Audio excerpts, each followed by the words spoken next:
हत्या में सोनम के शामिल होने के जो सबूत मिले। अगली बड़ी खबर, आरोपियों को लोकेशन सोनम भेज रही थी और सोनम के होमस्टे से 1 किलोमीटर की दूरी पर ही आरोपी रुके। सीसीटीवी में आरोपियों से बात करती हुई भी नजर आई और यह बात कल पुलिस के जरिए सामने आ चुकी थी कि इस पूरी साजिश को देखते हुए बड़े सबूत पुलिस के हाथ हैं। अभी फिलहाल क्या क्या जानकारियां सामने आई हैं, डिटेल इंफॉर्मेशन, क्योंकि शिलोंग में जिस तरीके से इस हत्याकांड को अंजाम दिया गया है, आपको बता दें शिलोंग में राजा सोनम होमस्टे में रुके थे और सोनम के ही होमस्टे से 1 किलोमीटर की दूरी पर आरोपी भी रुके थे। इस बीच आपको यह भी बता दें कि आरोपियों को फोन पर लगातार सोनम के जरिए लोकेशंस भेजी जा रही थी और सीसीटीवी में आरोपियों से बात करते हुए भी नजर आई।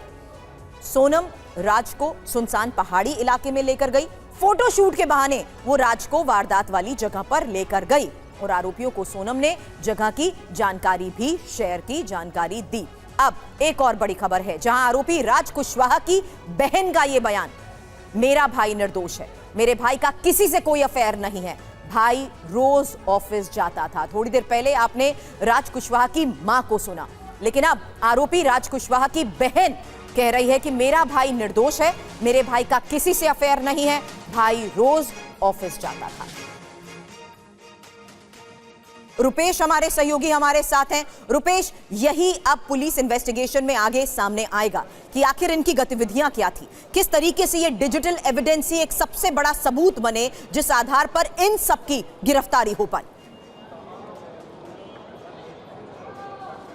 बिल्कुल सुरभि, और जिस डिजिटल एविडेंस की आप बात कर रही हैं उसी के आधार पर ये गिरफ्तारियां भी हुई हैं कि सोनम जिस स्कूटी पर बैठा हुआ राज रघुवंशी दिख रहा है, उसके ठीक पीछे उससे कुछ दूरी पर जाकर के किसी से बातचीत कर रही है, क्या लोकेशन भेज रही है, और उसी सीसीटीवी फुटेज को आधार बनाते हुए उसके सीडीआर को खंगाला गया और अब भी उसको खंगाला जा रहा है कि क्या जिन 3 लोगों की गिरफ्तारी हुई है वही सिर्फ वहाँ पर मौजूद थे या कोई और व्यक्ति मौजूद था, क्या ये पूरा गैंग है और इस गैंग का संबंध इस पूर्वांचल से गाजीपुर, वाराणसी और बिहार से क्या कुछ संबंध है क्या, क्योंकि क्या वो 17 दिनों के बाद क्या सोनम गाजीपुर पहुंची थी या पिछले 15-17 दिनों से उसने यहां पर सेफ हाउस उसे प्रोवाइड कराया गया था, क्योंकि राज कुशवाहा और जैसा विपिन भी बता रहे थे कि कुशवाहा जो जाति है और वो इसी इलाके में मतलब ज़्यादातर बहुतायत, तो क्या राज कुशवाहा का कोई संबंध, कोई संपर्क गाजीपुर, उसके आसपास और बिहार और उत्तर प्रदेश का ये जो पूर्वांचल का इलाका है, क्या वहाँ पर पिछले 15 दिनों से यानी कि हत्या के बाद से ही क्या सोनम यहाँ पर सेफ हाउस उसको दिया गया था,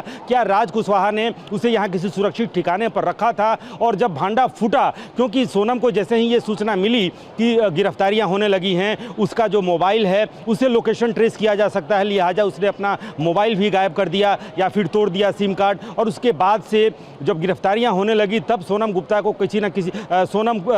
राजवंशी को किसी न किसी तरह से कहा गया है कि आप जाकर के सरेंडर करिए, लिहाजा क्या गाजीपुर के उसी इलाके में वो छिपी हुई थी और वहां से वो निकल करके एनएच पर और उस ढाबे पर पहुंची जहां उसने सरेंडर किया। तो सबसे अहम सवाल यह है कि क्या गाजीपुर में पिछले 15 दिनों से उसने शेल्टर ले रखा था और राज कुशवाहा और उसके सहयोगियों का क्या तार जुड़ा हुआ है, क्या संबंध है, क्या लिंक है, इस लिंक को भी तलाशा जा रहा है। और सिर्फ 3 लोग ही नहीं, क्या इस पूरे गैंग में सवाल है कौन कौन इसमें शामिल है, किसकी क्या भूमिका रही, ये तो साफ हो चुका है, लेकिन अब पिछले 15 दिन में कहां पर थी सोनम। और फिलहाल आपको बता दें एयरपोर्ट से जिस तरीके से पुलिस की टीम उसको इस वक्त लेकर जा रही है, इस बारे में लगातार मेरे सहयोगी रुपेश से हम आगे जानकारी लेते रहेंगे। विपिन मामले की इन्वेस्टिगेशन पर नजर बनाए हुए और शुभम भी लगातार इस बीच हमें ये जानकारी दे रहे हैं कि किस तरीके से परिवार वालों के जरिए भी एक बड़े खुलासे इस पूरे मामले पर हुए।